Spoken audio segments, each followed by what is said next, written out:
Buenas, buenas. Esta es una cápsula para ver los temas que no pudimos ver por la semana mechona, ¿cierto? Esta es la ayudantía del miércoles. La materia que nos falta es desempeño de algoritmos. Y aquí dice recursividad, pero eso ahora en la reestructuración del ramo lo vemos después.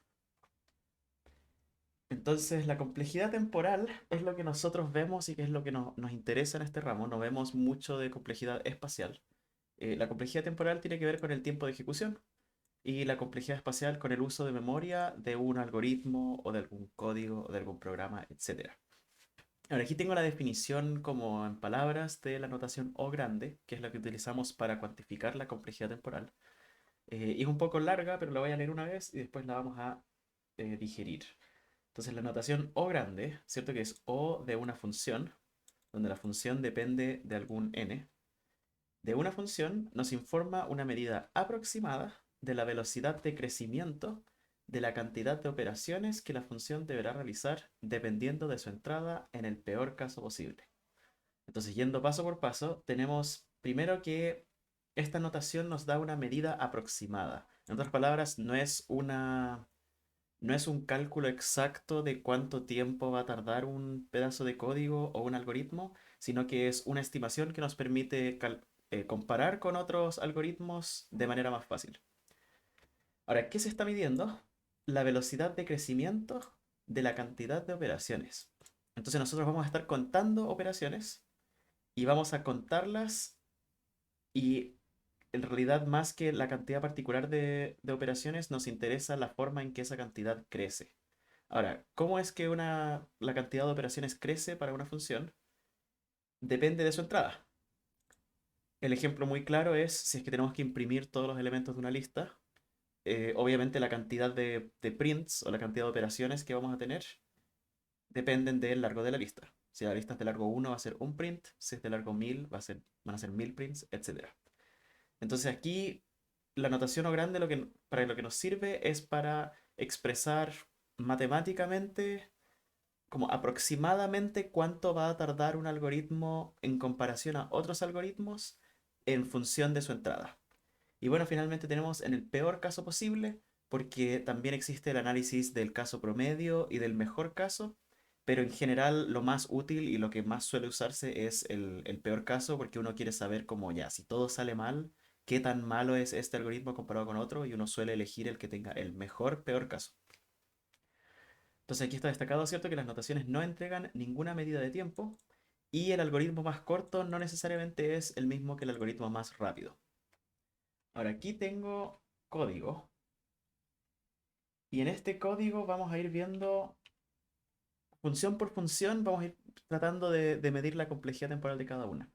Entonces tenemos esta función inicial que es int print, que toma un número entero y lo printea, ¿cierto?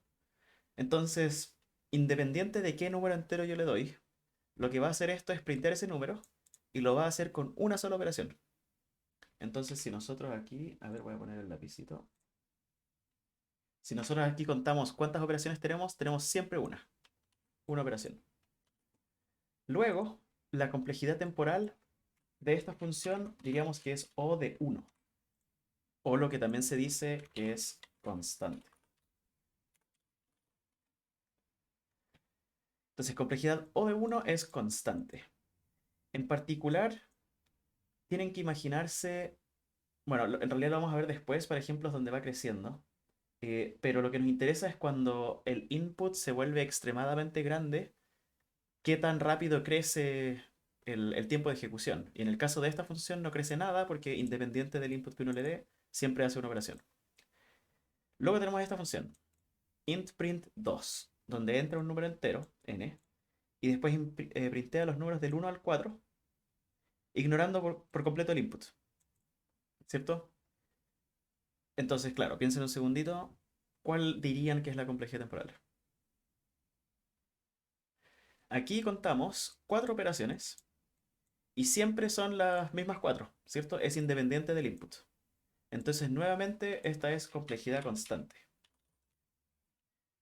Ahora, en la notación O grande, uno podría decir que esto es complejidad O de 4, si bien por las propiedades que vieron en clases, se suele reducir la función que está adentro del O a su expresión mínima en caso de que sea un polinomio, por ejemplo, si es x cuadrado más x, aquí lo voy a hacer x cuadrado más x, lo, lo que uno hace, o en realidad, a ver, sí, 3x cuadrado más 2x, lo que uno hace es tratar de encontrar una función que represente el crecimiento de la manera más simple posible. Entonces, cuando x tiende a infinito y se vuelve un número muy grande, este 2x en realidad se vuelve despreciable, entonces se elimina.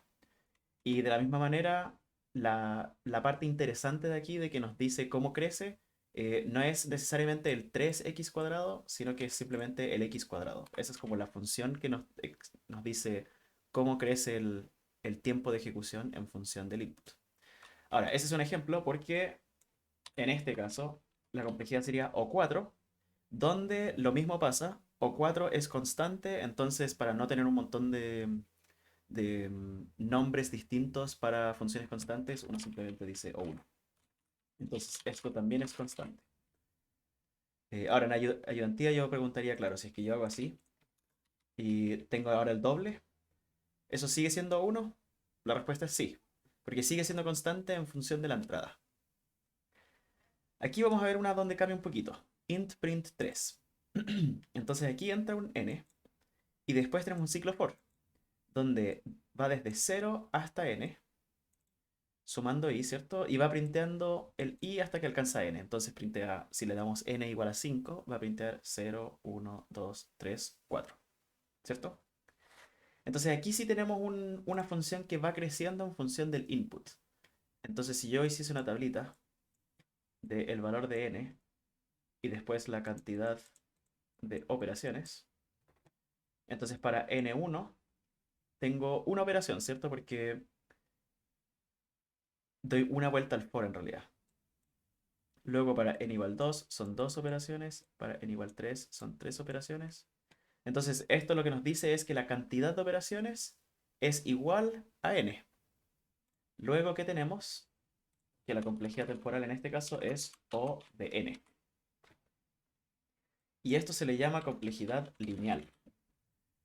¿Por qué? Porque la función es lineal en cuanto a que no es de grado 2, de grado 3, de grado 4, sino que es solo n elevado a 1.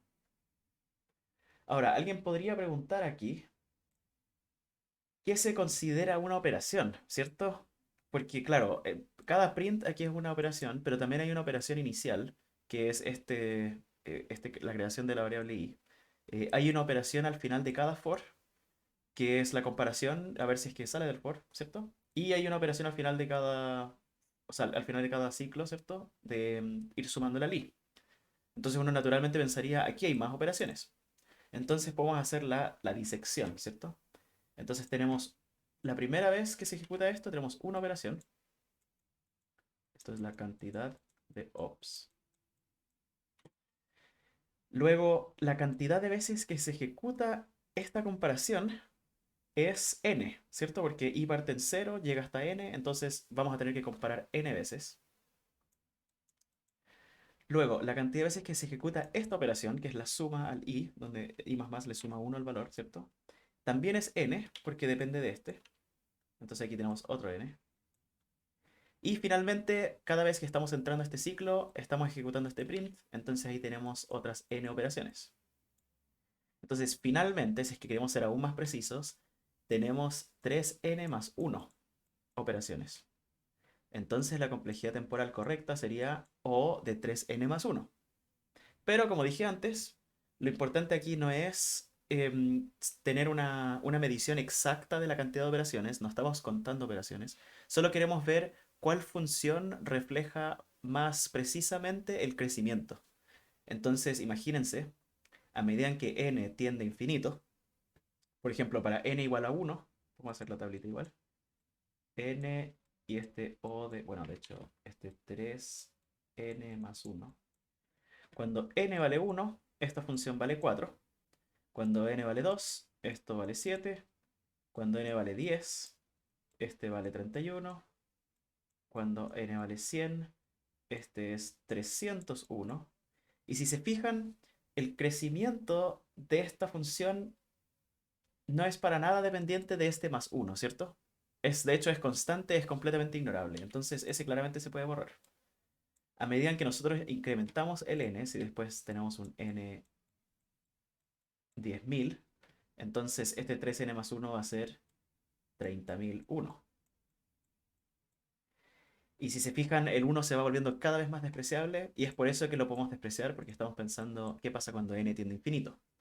Ahora, de la misma manera, este 3 también es despreciable porque si bien aquí, claro, multiplica el número por 3, entonces técnicamente es el triple de operaciones. Si es que vamos a 1.000.000, 10.000.000, 100.000.000, 1.000.000.000, ese factor de multiplicar las operaciones por 3 no es significativo en realidad para el análisis. Lo que importa simplemente es que el n nos entrega el, nos entrega el término de millones que hace que escale esto para inputs de mayor tamaño.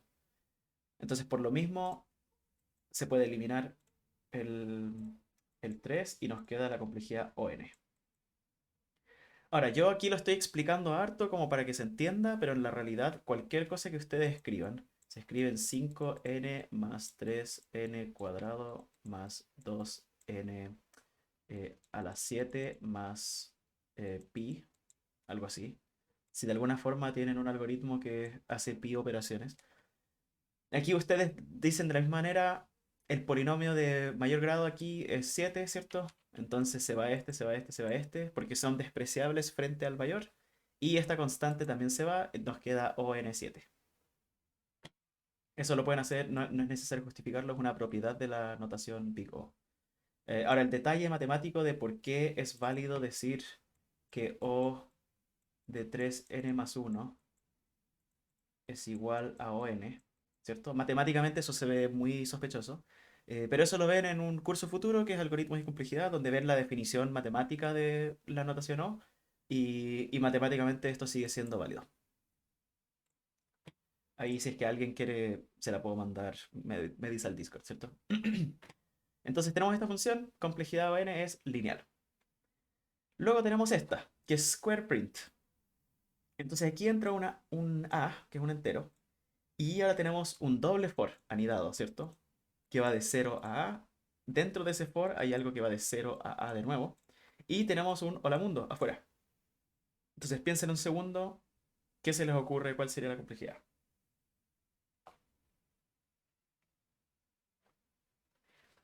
Aquí es bien clásico, bien fácil. Es ON cuadrado. Porque naturalmente, si es que ustedes le dan un número cualquiera, como el valor de A, entonces tienen que ejecutar A veces esta línea y por cada una de esas A veces este bloque se ejecuta A veces. Entonces A por A cuadrado. Ahora yo dije aquí N cuadrado, pero el input es A. Ahí hay un tema de notación. La verdad es que es perfectamente válido decir A cuadrado. De hecho, yo diría que es más correcto. Pero uno está acostumbrado a usar los inputs como siempre usar n, entonces uno termina siempre escribiendo n cuadrado, n cubo, etc. Em, pero a continuación vamos a mostrar otro ejemplo donde sí tiene sentido utilizar otras letras. No inmediatamente, sí, al final. ¿Qué tal esta función? Esta función, normalmente yo estas las regalo en las diapositivas. De hecho, tengo... sí, aquí. Claro, esas yo se las muestro como ejemplo en la ayudantía. Y esta empieza a ser la primera duda. Esta función midElement.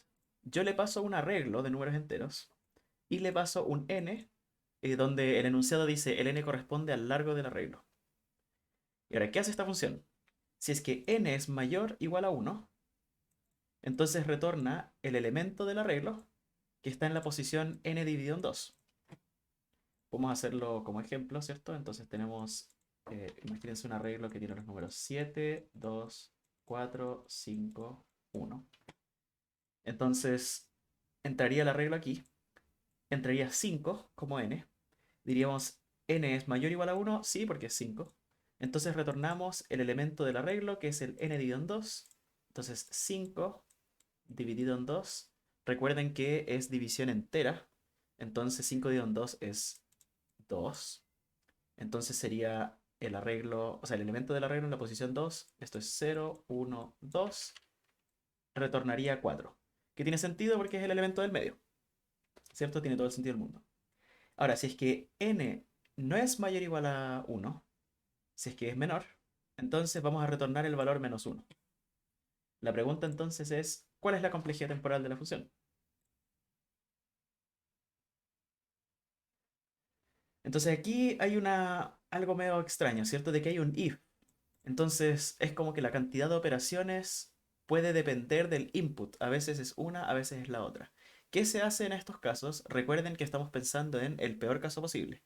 Entonces siempre que vengan alguna función con ifs, ustedes dicen cuál es como la combinación de inputs más terrible posible para que tenga que entrar a todos los ifs y ejecutar la mayor cantidad de código posible.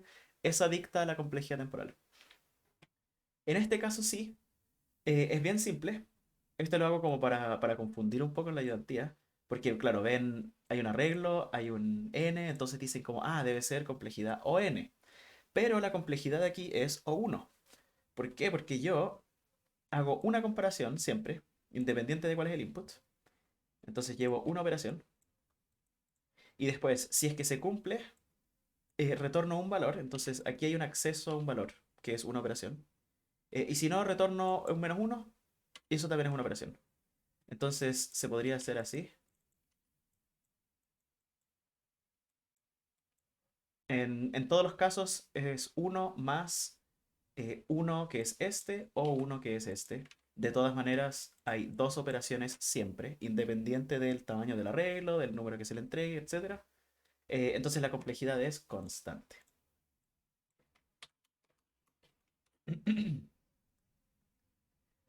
Ahora, antes de hacer este crazy print, que este es bien raro, voy a hacer el ejemplito de complejidad temporal con más de un solo valor aquí adentro. Entonces, imagínense que tenemos una no sé, matriz, ¿cierto? Donde entra un A y entra un B. Y lo que hace es definir una matriz como new int de tamaño A.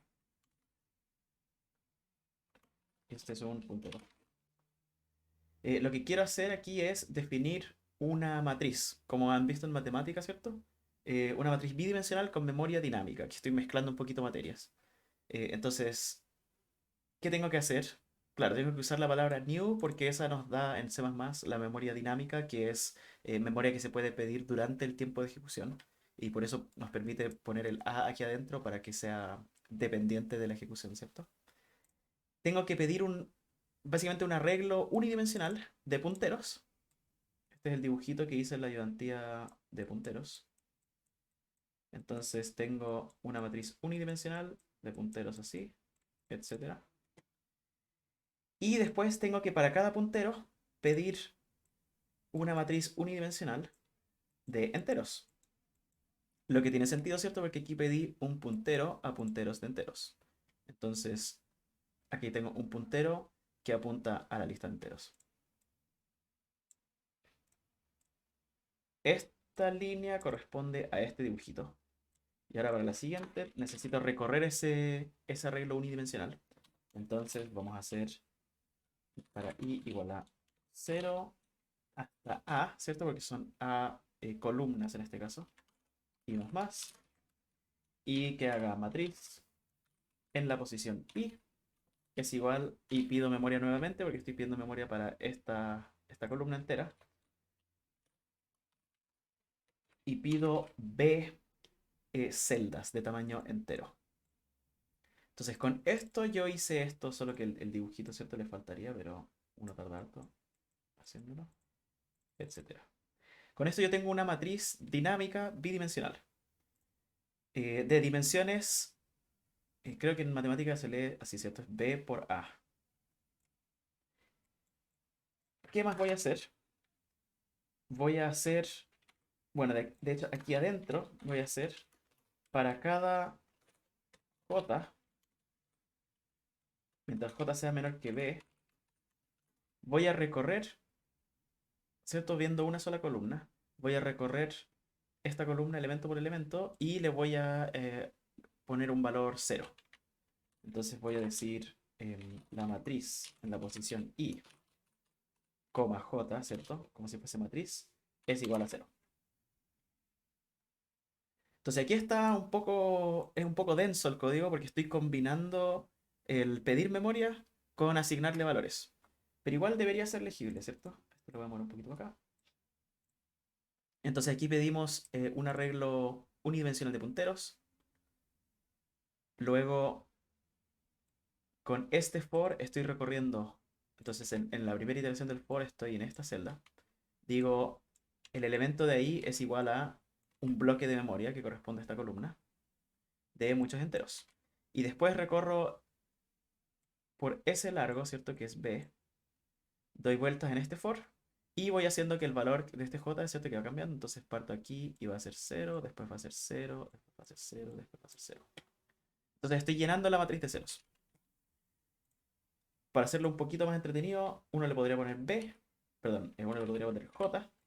Y ahí lo que haría es que haría que este valor sea 0, este valor sea 1, este valor sea 2, 3, ¿cierto? Y después cuando pase al siguiente va a ser que este sea 0, 1, 2, 3, y bueno, y 4, ¿cierto?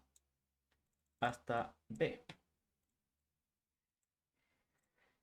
Ahora, este código tiene la curiosidad de que sí escala en función de sus inputs, porque si yo le doy dimensiones uno por uno, hace una matriz uno por uno, ¿cierto? Y son poquitas operaciones. Y si le doy 10 por 10, van a ser hartas operaciones. Si le doy 1000 por 1000, van a ser hartas también. O sea, aún más. Pero el detalle, la pregunta, ¿cierto? Es cuál es la complejidad temporal en particular. Y aquí, claro, entra la limitación de que no podríamos solo decir n cuadrado, ¿cierto? Porque no refleja correctamente lo que hace la función. Primero, n aquí no está definido. Segundo, aquí hay dos inputs y ambos afectan el crecimiento de la función. Entonces aquí lo más correcto sería decir que la complejidad temporal es a por b. ¿Por qué? Porque esta es una operación que siempre se ejecuta, ¿cierto? Entonces tenemos una operación. Luego aquí hay un for que va a ejecutar este bloque de código de acá adentro, donde aquí hay una operación que se ejecuta cada vez que se ejecuta este for, o sea, en cada ciclo. Y después está este for de aquí dentro. Entonces, este for de aquí dentro, esta operación en particular se va a ejecutar b veces, ¿cierto? Estas vueltecitas, ¿cierto? Son b vueltas. Cada... Aquí lo voy a hacer así, ¿cierto? Con paréntesis. Cada vuelta de este for, del for grande, incluye esas b vueltas más 1. Entonces es b más 1. O de hecho lo voy a hacer un poquito más ordenado, ¿cierto? Y voy a decir es 1 más b porque esa línea constante está aquí arriba y aquí está abajo este b. Y finalmente, como son a vueltas, esa cantidad de operaciones, que es una vuelta, se multiplica por a.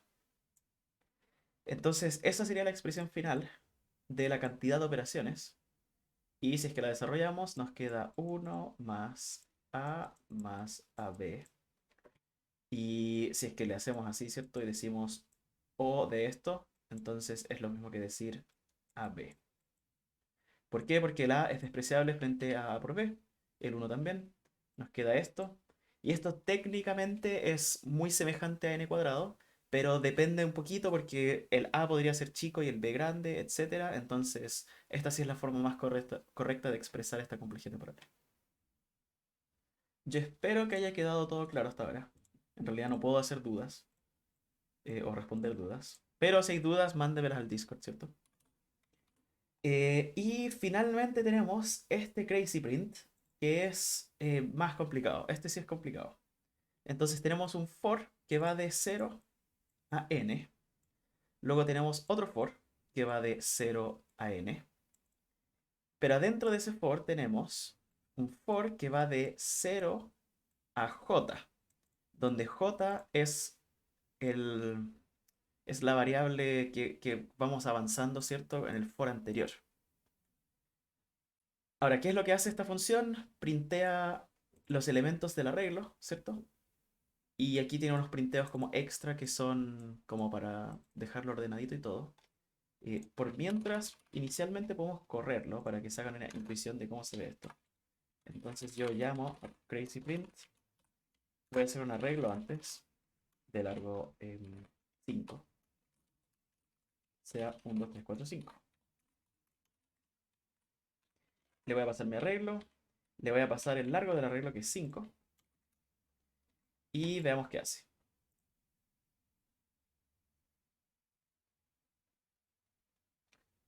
Aquí lo voy a hacer más grandecito esto. Entonces, si se fijan, va printeando el valor. Oh, esto lo hice demasiado grande. Tapé todo el código. No. Ahí sí. Si se fijan, printeo el primer elemento del arreglo, ¿cierto? 1. Después en la siguiente vuelta de este for, este da 2 vueltas, porque ahora este valor es 1, entonces hace 0, 1, ¿cierto? Entonces printea los elementos 0 y 1 del arreglo, que es 1, 2. Después en la siguiente vuelta del for es 1, 2, 3, luego 1, 2, 3, 4, luego 1, 2, 3, 4, 5. Y cuando termina de hacer eso, es cuando termina de dar todas las vueltas de este for. Entonces dio todas las vueltas de ese. Aquí hace solo un salto de línea, que es este salto de línea que vemos aquí. Y después da la siguiente vuelta de este for, donde vuelve a hacer lo mismo. Y hace así. Entonces, si se fijan, es como que printea los números 1, luego 1, 2, 1, 2, 3, 1, 2, 3, 4, 5. O sea, 1, 2, 3, 4, 5. Y hace eso 5 veces. Luego, ¿cómo uno sacaría la complejidad temporal de esto? Porque es medio raro, ¿cierto? Entonces, una forma de verlo es decir, claramente lo podemos acotar primero. Claramente es más que ON cuadrado, ¿cierto? Porque ON cuadrado sería simplemente tener dos for, pero tenemos otro for adentro que evidentemente depende del n, po, aunque sea transitivamente, porque el k es proporcional al j y el j es proporcional al n. Entonces el k sigue siendo proporcional al n. Entonces es mayor que este O misterioso, es mayor que ON cuadrado, pero probablemente, o no, en realidad no está claro si podemos decir que es menor que ON cubo, ¿cierto? Porque si fuese claramente n cubo, entonces este sería menor a n, ¿cierto? Sería k menor a n, entonces tendría como más sentido, sería de 0 a n, 0 a n, 0 a n, y son tres loops anidados, n cubo. Pero j es como estrictamente menor que n, entonces como que no alcanza a ser n cubo y está entre n cubo y n cuadrado. ¿Cómo se le sacaría la complejidad? Bueno, lo que uno puede darse cuenta, en realidad como visualmente viendo los prints, es que esto hace esto, este printeo, lo hace n veces, ¿cierto? Por eso tenemos estas n bajaditas. Y ahora, ¿qué está haciendo acá? Está printeando. Primero printea 1, después printea 2 elementos, después printea 3, después 4, después 5. Ahora, si es que el loop, este de aquí, si es que este loop fuese menor a n, entonces se pueden imaginar que el printeo, bueno, de hecho, no hay para qué imaginarlo, lo podemos correr.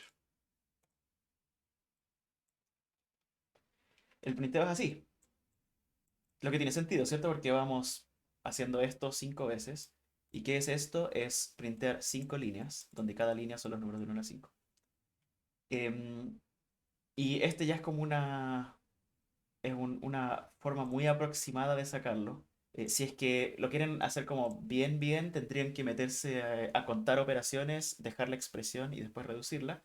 Pero al ojo uno puede ver, ¿cierto? De que una de estas celdas aquí tiene cierta cantidad de elementos y una de estas celdas aquí tiene la mitad de los elementos, ¿cierto? Es como que es el triángulo inferior. Ups. Entonces, lógicamente, estamos haciendo n operaciones que es printar como n, o sea, estos n bloques. Para cada uno son n líneas, ¿cierto? Y en cada una, en promedio, son n medios de printeos de números, donde en este caso de aquí, esto simplemente es n. Entonces, esta función claramente es o n cubo, esta versión editada, pero la versión original, que printea así, sería o de n cubo dividido en 2. Y como sabemos, ese multiplicado por un medio, eso es constante, entonces de hecho esto también es o n cubo. Esa es la forma intuitiva, visual de ver. Es como, ah, claro, es la mitad de operaciones, ¿cierto? Pero la mitad de n en cuanto a complejidad temporal sigue siendo n, entonces da lo mismo. La forma concreta sería entrarle aquí, calcular, escribir una expresión larga y después reducirla y van a ver que va a terminar en n cubo también. Entonces, esta es o n cubo. Ahora, esta pregunta es mucho más difícil de lo que se suele preguntar, al menos en las versiones anteriores del curso. Uno no llega a cosas así que están hechas como solo para confundir, ¿cierto? Pero es un buen ejercicio para aprenderlo, ¿cierto? Ahora, después de eso, ya aquí tenemos este grafiquito que a mí me gusta, que nos permite como visualizar la velocidad de crecimiento de distintas funciones. Entonces, tenemos primero el ON, que es a medida en que n crece, la cantidad de operaciones. Aquí lo voy a dejar así, cantidad de operaciones. Crece de la misma manera. Son exactamente iguales, son linealmente proporcional. Luego tenemos el ON cuadrado, que es muy común ver algoritmos n cuadrado, porque ustedes si tienen un ciclo for dentro de otro ciclo for, como que al tiro así llegaron a n cuadrado. ¿Y cómo se lee esto? Bueno, ustedes dirían, claro, para un valor 20 de n, hago aproximadamente 20 operaciones.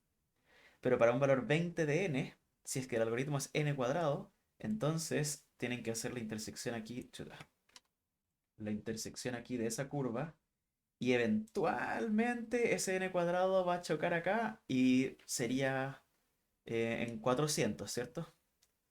Entonces, si es que tienen la duda de cómo, no sé, resolver un problema entre un algoritmo ON o un ON cuadrado, es muy evidente de que el ON siempre es mejor.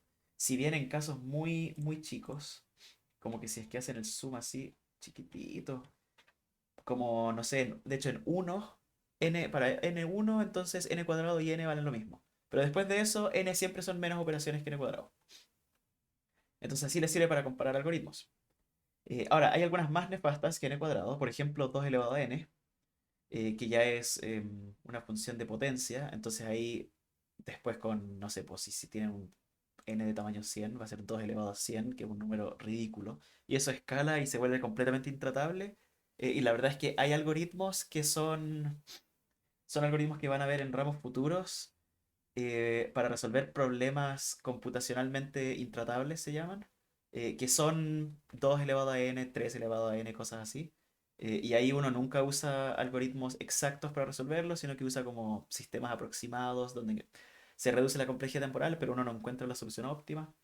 Estos existen. Y después está como que lo más nefasto, que sería n factorial, que eso ya es ridículo y no... tampoco se me ocurre algo útil, nunca he visto algo útil que sea de complejidad en el factorial, ¿cierto? Eh, no me acuerdo, creo que ya no se ve, pero en las versiones anteriores del curso se ven algoritmos de ordenamiento que resuelven la duda de si es que yo tengo una lista de números, ¿cierto? Así. ¿Cuál es una forma óptima, entre comillas, de ordenar la lista? En Python ustedes le ponen como lista.sort y la ordena, ¿cierto? Pero por debajo está implementando un algoritmo de ordenamiento que un ejemplo sería el bubble sort, que es como el clásico primer ejemplo que se hace, que compara el primer elemento con el segundo y si es que es menor, los deja y si es que el segundo es menor que el primero, los da vuelta. Entonces aquí la ejecución sería como 2 4 está bien, 4 5 está bien, 5 1 ese hay que darle vuelta, entonces queda así, y después se pega otra tanda. Y dice 2 4 está bien, 4 1 ese hay que darle vuelta, y después 4 5 está bien, Y finalmente aquí compara el 2 con el uno y te quedaría uno, 2, 4, 5. Eso es un algoritmo de ordenamiento. Ahora, ese algoritmo en particular, el bubble sort, es n cuadrado, pero los mejores algoritmos de ordenamiento encuentran formas interesantes y bien como ingeniosas de optimizar el proceso de ir comparando e ir dando vuelta a números y terminan siendo de complejidad n log 2n. Creo que esos son los mejores. Estoy bastante seguro que sí. Al menos para como casos generales. Y si se fijan en la curva, el n log 2n es considerablemente mejor que el n cuadrado. Incluso para 10, para un valor 10 de n, aparece bueno, este llega aquí al 100, ¿cierto? Pero este cruza como por el 35, así. Bueno, y después tenemos algunas funciones aquí que son más planas que el ON incluso, que son como raíz de n, log 2 de n y finalmente 1 que es constante. El sueño es tener complejidad temporal constante en todo, pero evidentemente es imposible. Pero hay formas bien ingeniosas que vamos a ver de hecho en más con algunas estructuras de datos del futuro en el ramo, que sí te permiten reducir la complejidad temporal de un algoritmo a veces de ON a O1 o a veces de ON cuadrado a ON. Luego, esto lo hicimos, esto es recursión, que no lo vemos ahora. Y eso sería, pues. Una última cosita es que en la ayudantía eh, antepasada, quizás, sí, antepasada, donde hay unos punteros, nos quedó pendiente la actividad experimental. Entonces es una cosa interesante que ayuda a imaginarse un poquito de cómo funciona la memoria en el computador. Entonces lo quería hacer ahora. La actividad es, hay que escribir un programa que pida un número X por consola. Hagámoslo paso por paso. Voy aquí. Bueno, voy a dejar todas estas funciones, después voy a subir el archivo. Pero el main, por ahora, lo único que tiene que hacer es pedir un número X por consola. Entonces hagamos int X, hacemos sein eh, X, ¿cierto? Creo que está bien en esa dirección, o quizás es así. Sí, eso. Entonces almacenamos un número X que se pide por consola. Luego creamos un arreglo 1, ¿cierto? Es unidimensional con los números del 1 al X. Entonces hay que hacer un arreglo. Si se fijan, el largo de este arreglo es dinámico, ¿cierto? Desde largo X. Entonces tiene que ser un arreglo dinámico, así que es un puntero a una celda de memoria. Y hacemos new int X. Ahí pedimos la memoria. Entonces ahora tenemos unas celdas así. 1, 2, 3, hasta X. Pero aún no tienen ni un valor, tienen puros valores basura de memoria preexistente. Entonces ahora hay que llenarlos con los números del 1 al X. Y para eso hacemos un for y menor a X y más, ¿cierto? El clásico. Y el arreglo yésimo va a ser igual a y más 1, ¿cierto? Porque, o si no, partirían 0 y llegaría hasta x menos 1, pero así parten 1 y llega hasta x. Luego, creemos un arreglo 2. También es unidimensional, pero este es de punteros, con las direcciones de memoria de las x casillas del primer arreglo. Entonces, hagamos eso, ¿cierto? Vamos a ir anotando. Esto es 1, esto es 2, esto es 3. Y aquí es un arreglo de punteros. Entonces, así, ¿cierto? Ar2 es igual a new int is un arreglo de punteros. Y los valores van a ser las direcciones de memoria de las X casillas del primer arreglo. Entonces, también hacemos un for. Hacemos y es igual a 0 y menor a X y más. Y hacemos que el arreglo 2 en su iésima celda es igual a, si nosotros pusiésemos arreglo 1, estaría mal, ¿cierto? ¿Por qué estaría mal? Nos dice, un valor del tipo int no puede ser asignado a una entidad de tipo asterisco int, ¿cierto? Puntero int. Aquí estamos diciendo, este puntero es igual a un entero, y eso está mal. Lo que sí podemos decir es la dirección. del entero. Y eso es correcto porque, como sabemos, un puntero no es nada mágico, solo es una variable que almacena direcciones de memoria.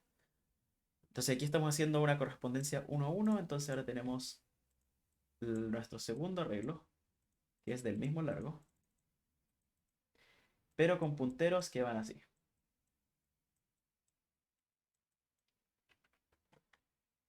¿Qué más? Imprima el arreglo 2 por pantalla.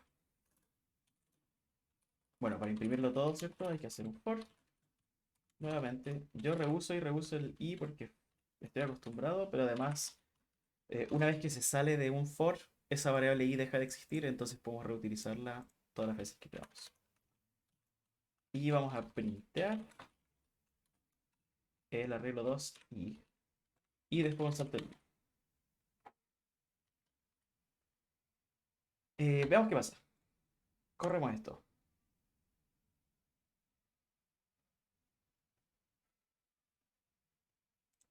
Ah, me quedé esperando, pero le tengo que dar el input, ¿cierto? Aquí hay un detallito, yo estoy, como vimos en la ayudantía, estoy usando el Code Runner, pero si uno lo usa no puede hacer un input. Entonces lo voy a compilar manual. ¿Qué más? ayud4.cpp, llamémoslo ayud4. Así no va a ser. Y después ayud4. ¿Me deja hacer esto? Sí. No, eso no le gustó. .exe. Tampoco. ./ayud4.exe. Ahí sí. Aquí me alegó un montón porque es la terminal de Windows, pero de cositas que pasan, ¿cierto? Si le damos el valor 10, entonces va a ser arreglos de largo 10. El primero con números del 1 al 10 y después el otro con las posiciones de memoria del arreglo previo. Esto es lo que printea. Entonces, si se fijan, como ya vimos, las direcciones de memoria son hexadecimales, por esto eso está este 0x al comienzo, es para denotar que es un hexadecimal. El número real está aquí. Y cuesta si es que no saben leer hexadecimal, pero si se fijan ya hace 8, luego C, luego 0, 4, 8, C, 0, 4, 8, C. Entonces como que es cíclico, ¿cierto? No solo es cíclico, sino que sigue un patrón muy particular. Básicamente se está sumando 4 cada vez. Entonces, partamos aquí, que es lo más fácil. De 0 a 4 se suma, luego de 4 a 8. Luego hace 8, 9, 10, A, B, C. ¿Cierto? Entonces ahí salta 4 para el frente de nuevo. Luego del C hace C, D, E, F, 0. Entonces ahí cae de nuevo el 0, etc. Y aquí, claro, el segundo dígito parte es A8, es AC, después se da vuelta a B, ¿cierto? Porque fue avanzando. Entonces, ¿qué es lo que yo quiero reflejar con esto? Es que si se fijan, estamos saltando a direcciones de memoria como siguientes, haciendo unos saltitos de +4. Y ahora, por qué se está estructurando la memoria de esa manera? Bueno, porque justamente lo que es un arreglo es un montón de direcciones de memoria contiguas. Es una después de la otra. Ahora, si es que son contiguas, ¿por qué no es +1? Bueno, porque un entero es del tamaño 4 bytes. Entonces, si es que se imaginan la memoria como una tira muy larga, donde aquí tienen un entero, aquí tienen otro entero, ¿cierto? Cada uno es de largo 4. Entonces, en realidad lo que se está almacenando aquí